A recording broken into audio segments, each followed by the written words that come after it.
Hi everyone. Today we're going to be talking about essay structure and I'm going to be giving you some tips about how you can improve the overall flow of your essay. First, I want you to recall a time when you checked the weather forecast only to later find out that it was wrong. Think for a moment about how that made you feel. Perhaps you were planning for sunny skies and you wore your favorite bright white shoes only to have them ruined.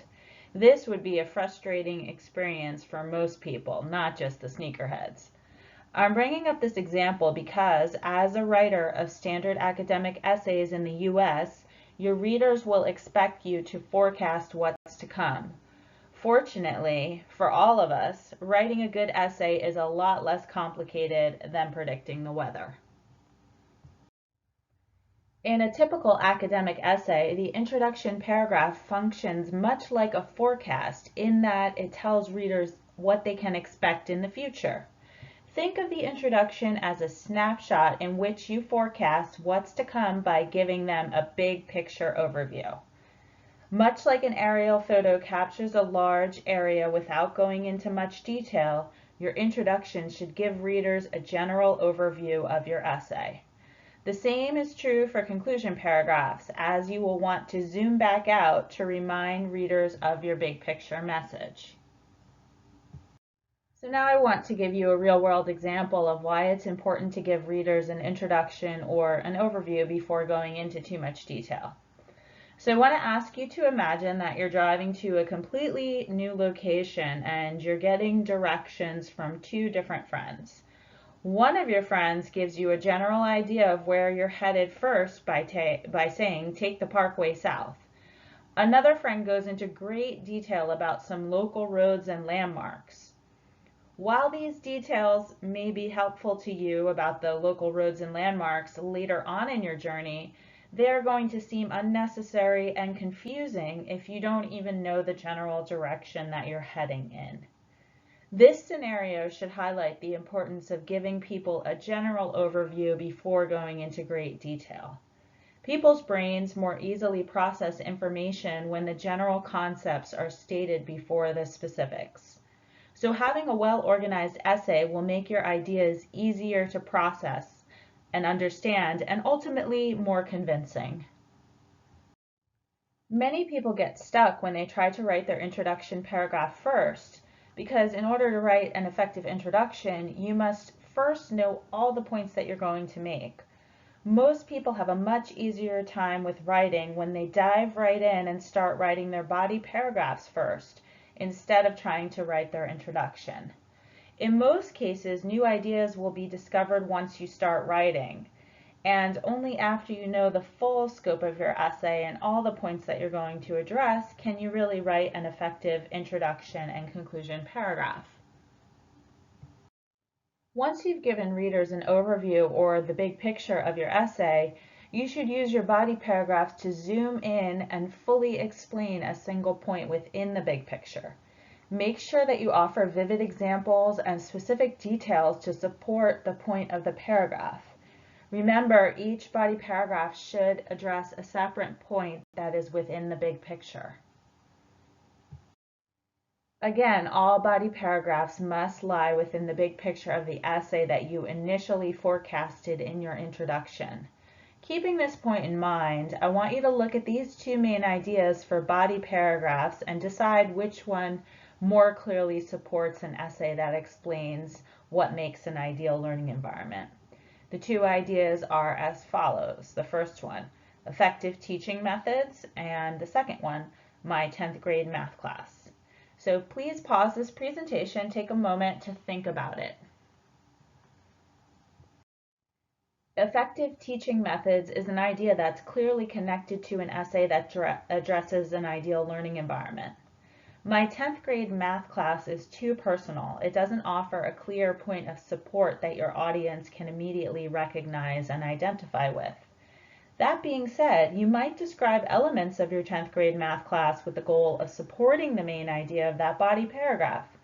In other words, your 10th grade math class might offer a good supporting example, but it should not be the main idea of a body paragraph when you're writing an essay on your ideal classroom learning environment.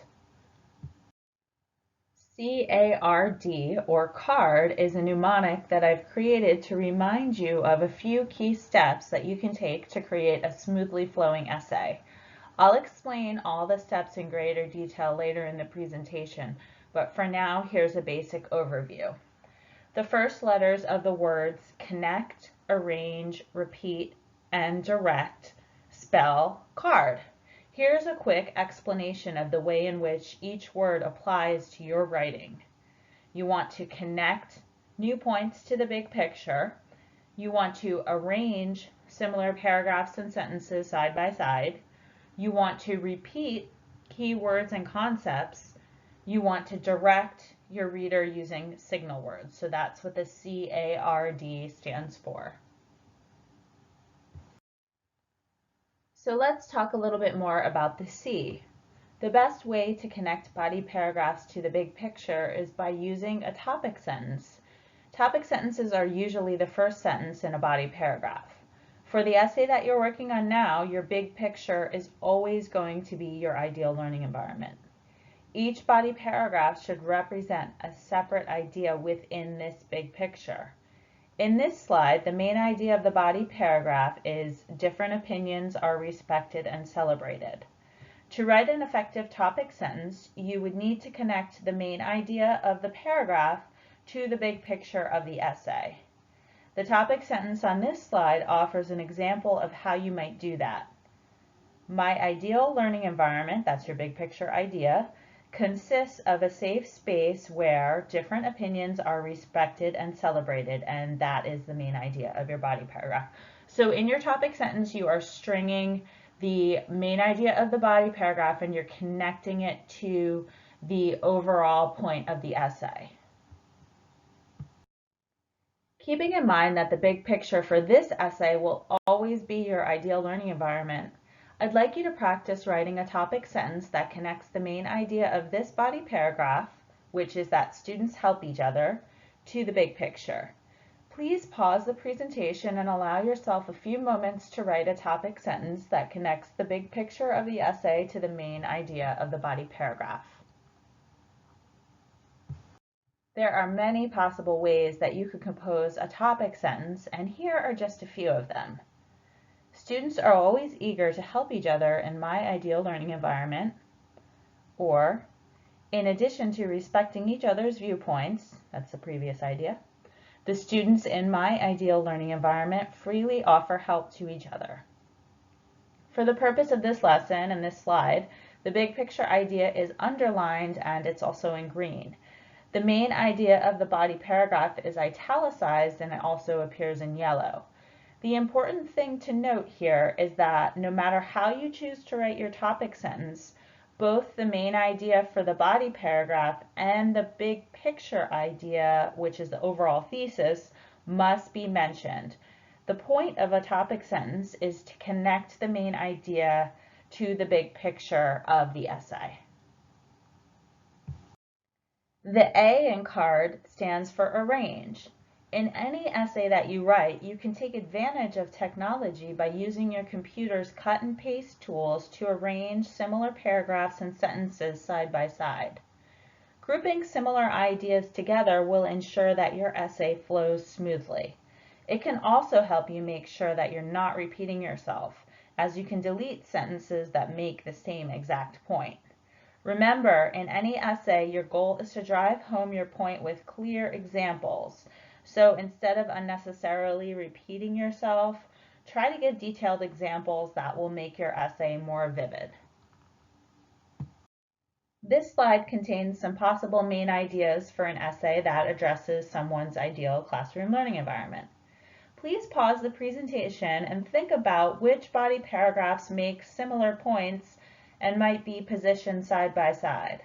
Also, keep in mind that from a rhetorical or persuasive standpoint, the first and last paragraphs are often where writers who are not bound by structure will position the points that they think are strongest, because the first and last body paragraph are going to stick in the reader's minds. In writing, there's rarely a single right answer. There's usually a number of different answers that can be effective. or correct, depending on the context.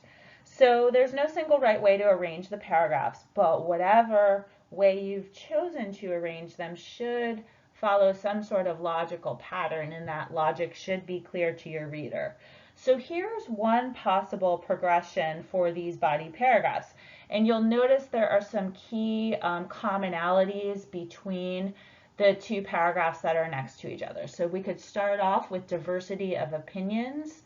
That could flow into another aspect of diversity, which could be diversity of students. That could flow into helpful and motivated students, because we're still talking about students here, but just a different aspect of students. The paragraph after that, we could talk about a positive connection with the teacher, and then jumping in after the teacher to useful technology. And that's not as strong of a connection, but it does flow logically that you'd put technology next to great classroom layout and furniture, because both of those are physical entities, they're not humans. So you'll notice in this slide that the progression, there's a logical connection in the way that these paragraphs are arranged.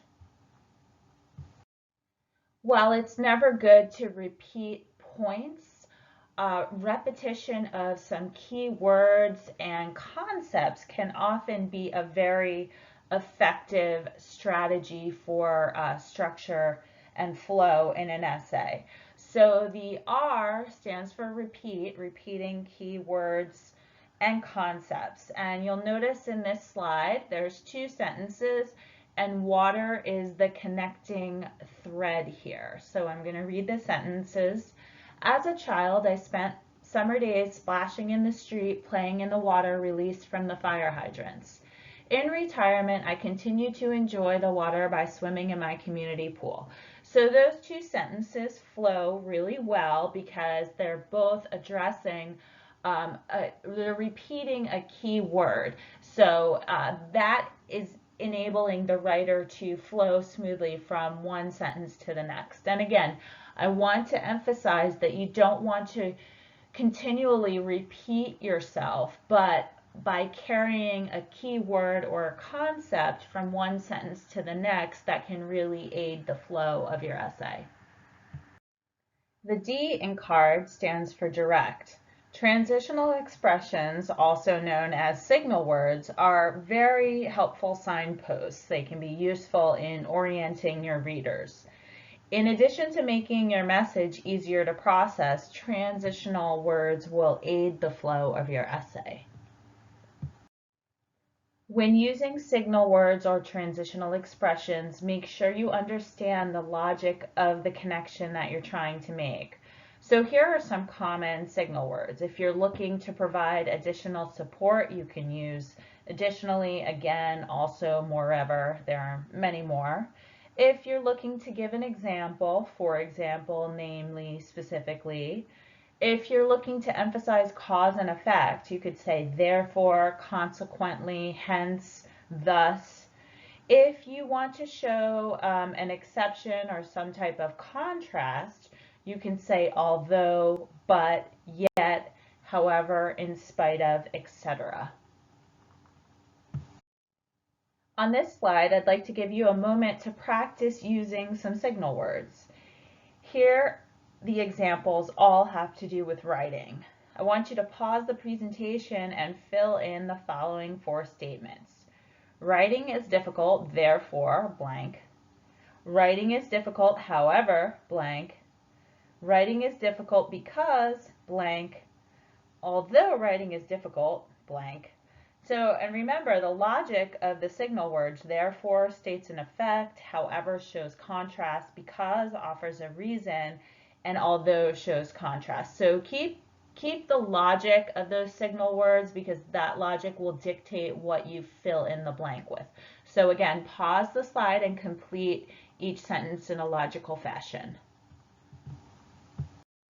Again, there are infinite possibilities as to how you might have completed these sentences. Here are a few that make logical sense. Writing is difficult, therefore I try to avoid it whenever possible. Writing is difficult, however, I realize it's important. Writing is difficult because I have trouble organizing my thoughts. Although writing is difficult, I'm determined to become better at it. So you see the transitional word dictates the logic of how you complete that sentence. Now that we've reached the end of this presentation, I'd like to take a moment to recap the CARD method. The C is for connect. You want to connect new points to the big picture. The A is for arrange. You want to arrange similar paragraphs and sentences side by side. The R is for repeat. You want to repeat key words and concepts. The D is for direct. You want to direct your reader using signal words. So the next time you have an important essay to write, use the CARD method to help you write a smooth and coherent paper. Your readers will thank you for it.